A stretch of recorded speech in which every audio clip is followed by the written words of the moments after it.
This time we have defensive coordinator Zac Alley. Questions for Coach Alley, Greg? Zach, so start with Utah. Their offensive line has a great reputation. What kind of test is this? Really good one. You know, their left and right tackle look like first-round draft picks. I mean, they got some dudes up there, and they're big, physical. You know, the quarterback's a good player. You know, he can run. They use him as a primary runner a lot of times, and get the +1 run game, those things going, and they run behind the offensive line that way. And they'll give you sets, like normal sets, where they take 2 extra linemen and put them at tight end and, you know, run behind those guys. So I got a big physical group coming in. We got to play well. They do a lot different. I mean, because before you thought of them as a power run team in years past, but it sounds like they're trying to spread a little bit more with the new coordinator. So is that fair or not? Yeah, I think it's similar. I still think they're trying to be a power run team. They just get to it different ways. You know, so they'll show you some more spread out formations, but they're going to run power, they're going to run counter, they're going to run downhill run game at you consistently. That's still who they want to be. Not as much eye candy as Kansas.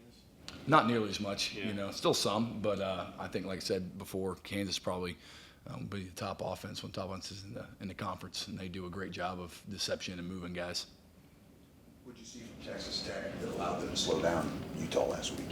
I mean, first off, Texas Tech's really talented. You know, their D-line got after him, got off the ball, made it hard on that quarterback all day, knocked him backwards. You know, I thought they had a great plan as far as the run game, pass game, those type of things. They, you know, had clearly studied them all offseason with the plan to go in and win that game. So you could tell that the preparation was there. So, you know, they out-physicaled them and they outplayed them. It was close until the fourth quarter. I think like 24 points in the last 8 minutes or something like that. Yeah, really tight. Yeah.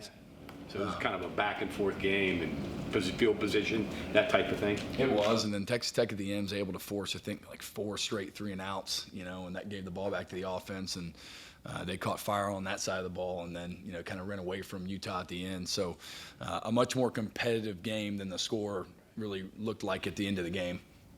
What are your thoughts on the targeting call on Fred Perry, and then what do you need to see from him moving forward to avoid that type of scenario again? Rich Rod talked a lot. He talked last night on the show about he's an aggressive player, but you do have to play smarter. Yeah, you know, I think you can't hit a guy in the head. It doesn't matter, you know, whether it's your shoulder or your knee or whatever it is.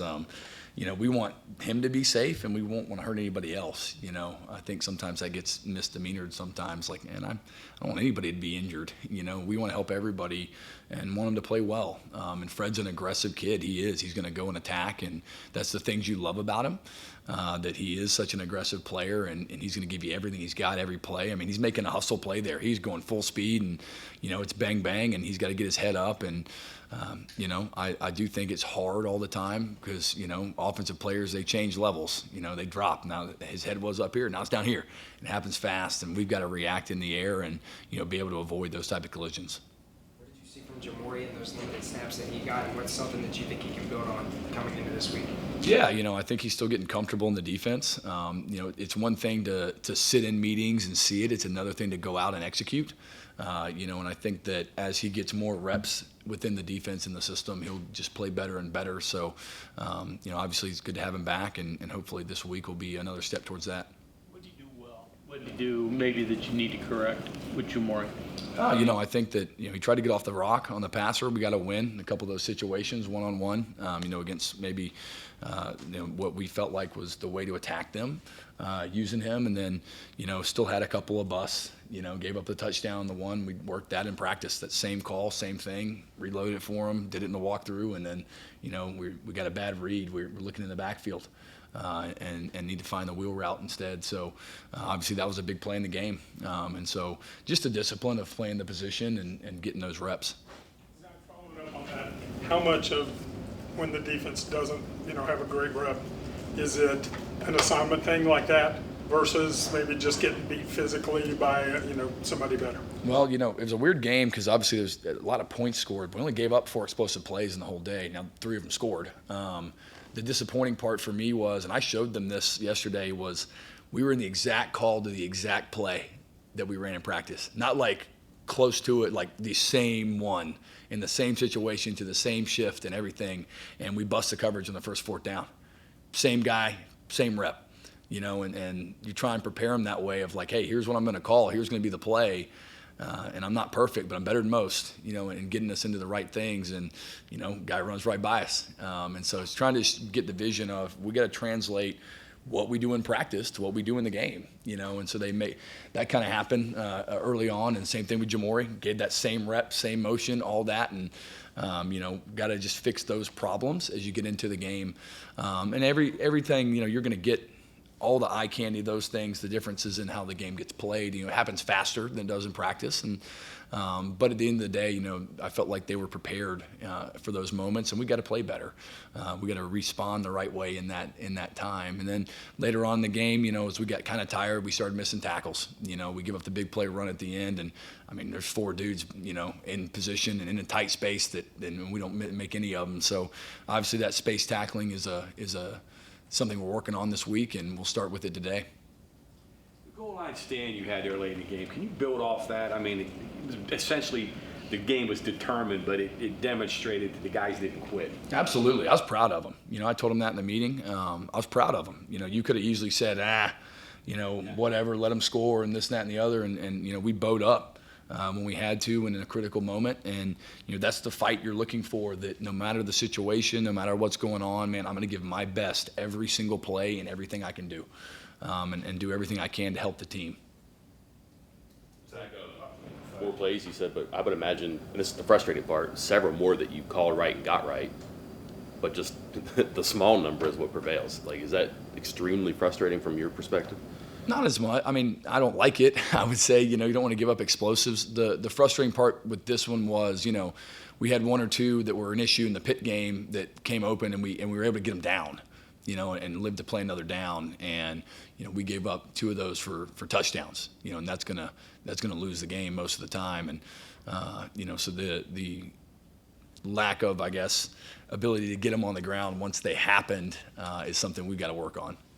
They use a number of defensive players on offense, and it's not just gimmick stuff. Can that be tricky when you're all of a sudden a linebacker or a safety runs in the field, you pay too much attention in, but they do use those guys too. How do you prepare and adjust when they pop up in the field? Yeah, we studied it. We will continue to study it all week and see kind of how they use them and what they play. Some guys come in to play running back, some guys come in to play receiver, some guys play tight end. So it depends. I think they're trying to get some of their better athletes on the field, just generally. So they're going to use them in situations to help them, and they've had some big play explosives from some of those guys coming over. Obviously, it's a challenge for our staff as far as identifying when they're in the game, during the series, because they're going to sub them in and out. They're not going to be in there every snap, so we've got to recognize them when they are and, just be prepared for what they're going to give you. Is there a specific way you strategize or plan when the offense might not be where it needs to be fully, and the defense is going to be on the field a lot, and you're going to have to make sure that opposing team doesn't score too many points because the offense just isn't moving as the way it wants to be? Week in and week out, how we do what we do doesn't change. Our standard is if you roll the ball out there, my job's to stop you. I don't care if it's on the 1-yard line, the minus 99, if we're up 40, down 40, whatever that is, our job's to stop them all the time.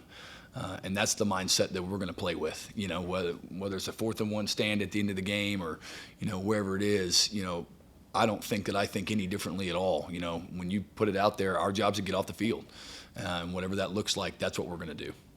To that point, do you think there's any exhaustion factor that maybe happened at Kansas just because the defense had played so hard and played so well and had to do so much on the field so much the prior 3 weeks? Did that play into it at all for you? No, I don't think so. I mean, like I said, we give up 3 big play busts, 1's missed tackles, and 2 are things we repped.